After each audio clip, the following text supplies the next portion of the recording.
नमस्कार, मेरा नाम है डॉक्टर जिगीशा जैन। मैं एमडीएस हूँ, पेरियोडोंटोलॉजिस्ट एंड इम्प्लांटोलॉजिस्ट। मैं भोपाल में प्रैक्टिस करती हूँ। 13 इयर्स का एक्सपीरियंस है एंड आज हम यहाँ पर रूट कैनाल ट्रीटमेंट के बारे में डिस्कस करेंगे। जो बहुत सारे मिथ्स है रूट कैनाल ट्रीटमेंट को लेकर के, उसकी हम आज क्लैरिफिकेशन करेंगे। आज हम आपको रूट कैनाल ट्रीटमेंट के बारे में बताएंगे। बहुत कॉमन टर्म है रूट कैनाल ट्रीटमेंट। काफी बार आप लोगों ने सुना होगा, आप किसी डेंटिस्ट के पास जाते हैं, दांत में दर्द हो रहा है, वो आपको रूट कैनाल ट्रीटमेंट सजेस्ट करता है। बहुत से लोगों के मन में ये डाउट होता है कि आखिर ये रूट कैनाल ट्रीटमेंट है क्या। तो इसके बारे में मैं आपको आज डिटेल में समझाती हूँ। सबसे पहले तो आप जब किसी डेंटिस्ट के पास जाते हैं तो आपकी जो समस्या होती है, जैसे कि दांत में दर्द हो रहा है या आप जैसे लेटते हैं तो दांत में दर्द बढ़ रहा है।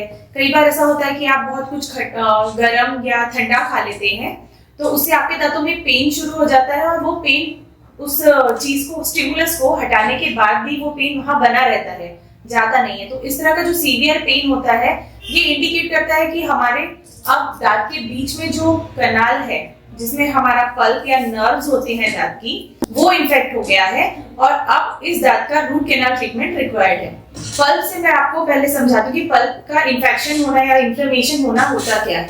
मान लीजिए ये हमारा दांत है। दांत 3 परतों में होता है। पहली परत होती है व्हाइट, जो ऊपर से दिखाई देती है, जिसे हम एनामल कहते हैं। नेक्स्ट लेयर होती है डेंटिन। डेंटिन जो होती है, यहाँ से छोटे छोटे आपको ट्यूब्यूल्स होते हैं हमारे दांत में, जो हमारे पल्प से हमारे इनेमल को कनेक्ट करते हैं।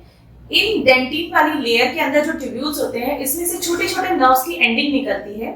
ये नर्व एंडिंग्स में जब भी आपका कोई स्टिमुलस लगता है तो आपको एक तेज सेंसेशन और झंझनाहट जैसा होता है, उसको सेंसिटिविटी बोलते हैं। लेकिन क्या ये सेंसिटिविटी इंडिकेटेड है कि रूट कैनाल करना चाहिए? नहीं, बिल्कुल नहीं। रूट कैनाल हमें तब करना है जब हमारा इन्फेक्शन तीसरी लेयर यानी कि पल्प जो बीच में होती है, ये लाल रंग की दिखाई दे रही है आपको, इस जगह तक अगर हमारा इन्फेक्शन पहुंचा है तो हमारे दांत को रूट कैनाल ट्रीटमेंट इंडिकेटेड है। अब ये पल्प तक कैसे इन्फेक्शन पहुंचता है, इसके बहुत सारे कारण हैं। ठीक है, सबसे पहला कारण है हमारे दांतों में सड़न लग जाना। जब भी हमारे दांतों में सड़न लग जाती है, सड़न धीरे धीरे बढ़ते हुए पहुंचती है नीचे की लेयर पे और वहां से जो ऊपर के बैक्टीरियाज हैं अंदर पल्प को इन्फेक्ट करते हैं और ऐसी कंडीशन में हमारे दांतों में दर्द होना शुरू होता है। तो ये हो गया पहला कारण कि आपके दांतों में सड़न लगना। दूसरा कारण ये होता है, मान लीजिए आपका एक्सीडेंट हो गया या आप गिर गए या कोई प्रकार से आपके दांतों पे चोट आ गई, जिससे आपकी दांतों की जो ऊपर की 2 परतें हैं वो झड़ गई। फिर कुछ समय में वहां पर जो ट्यूब्यूल्स है, कई बार उसके सहारे वो इन्फेक्शन अंदर पल्प में कंटिन्यूअसली जाता रहता है and in the due course of time ये चीज बढ़ती चली जाती है, तो ये पल्प इन्फेक्ट हो जाता है। ऐसे और भी कारण है कि जिससे हमारा पल्प इन्फेक्ट हो सकता है। 2 मुख्य कारण है, दांतों का सड़ना या दांतों का टूट जाना। ठीक है, अब हमें रूट कैनाल ट्रीटमेंट के बारे में समझना है। जब भी हमारा ये पल्प इन्फेक्ट होकर के या इन्फ्लेम होकर के तकलीफ देता है, तो हम क्या करते हैं, हम डेंटिस्ट के पास जाएंगे। डेंटिस्ट हमारे दांत का ऊपर का जो परत होता है, इसको थोड़ा सा और ओपन अप करेगा। वो इसलिए क्योंकि मान लीजिए सड़न एक साइड से लगी है, ठीक है, और वो सड़न को वहां से हटाने के बाद में हमारा पूरा पल्प डेंटिस्ट को दिखाई नहीं देगा, तो उसे ऊपर से उसको पूरा ओपन करना पड़ेगा ताकि वो सारे कैनाल्स देख सके। एक दांत के अंदर 1 कैनाल हो सकता है, 2 कैनाल हो सकते हैं, 3 हो सकते हैं, 4 हो सकते हैं और ज्यादा भी हो सकते हैं। तो रूट कैनाल ट्रीटमेंट में सबसे पहले हमारे दांतों में ऊपर से हमें ड्रिल करके दांत को ओपन करना होता है। ओपन करने के बाद में जो इन्फेक्टेड पल्प है, हम वहां उस 3rd लेयर तक पहुंचते हैं। उस इन्फेक्टेड पल्प को हमें अंदर तक निकालना होता है, जो जड़ के एंड तक होता है। क्लीनिंग के बाद में उसमें फिलिंग की जाती है। फिलिंग और स्टार्टिंग से लेके फिलिंग तक जो भी ट्रीटमेंट प्रोसीजर है, ये 2 से 3 सिटिंग में होता है। अब इसमें मिथ ये है कि कई बार लोग कहते हैं कि अरे हमें इंजेक्शन लगाया था, सुन्न किया था, उसके बाद ट्रीटमेंट हुआ। कई लोग कहते हैं कि अरे हमारा तो बिना इंजेक्शन के रूट कैनाल ट्रीटमेंट हो गया। तो ये टोटली डिपेंड करता है केस पे। जब केस क्रॉनिक हो जाता है, क्रॉनिक से मेरा मतलब है कि जिस केस को बहुत ज्यादा समय हो जाता है, कई बार आपने देखा होगा काफी लंबे समय तक दांत खराब है, पेशेंट उसका इलाज नहीं कराता, फिर वो धीरे धीरे इन्फेक्शन बढ़ करके अंदर स्वेलिंग वगैरह बन जाती है।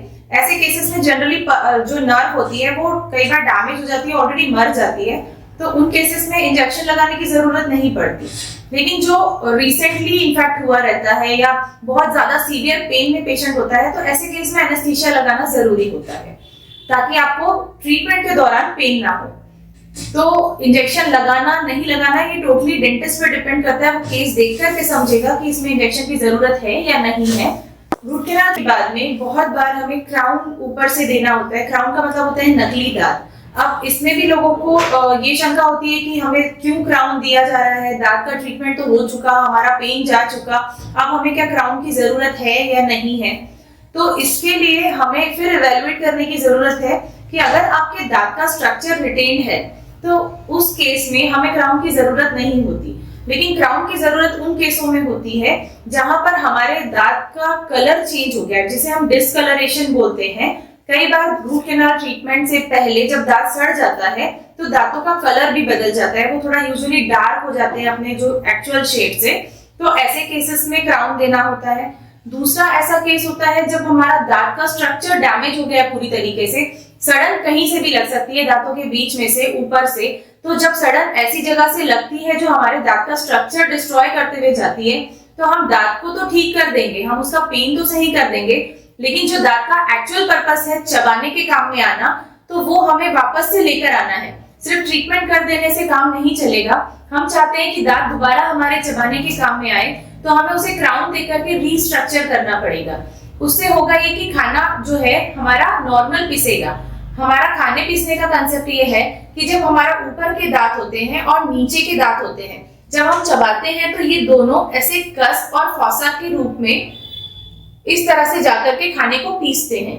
तो अगर दांत हमारा किसी वजह से डैमेज हो गया या उसका स्ट्रक्चर चला गया और वो फ्लैट होता है तो खाना पिसेगा नहीं, इसलिए हमें क्राउन देना जरूरी होता है।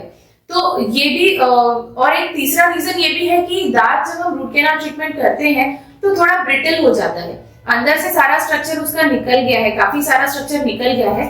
तो ब्रिटलनेस को भी हटाने के लिए एक एक्स्ट्रा मजबूती क्राउन उसको प्रोवाइड करता है, इसलिए क्राउन देना जरूरी है। तो ये सारी चीजें हो गई रूट कैनाल ट्रीटमेंट के बारे में। एक तीसरा मिथ और सामने आता है रूट कैनाल ट्रीटमेंट को लेके। लोग कहते हैं कि अरे हमको तो एक बार में ही पूरा रूट कैनाल ट्रीटमेंट हो गया था, अब आप बार बार क्यों इसको सिटिंग्स में कर रहे हैं।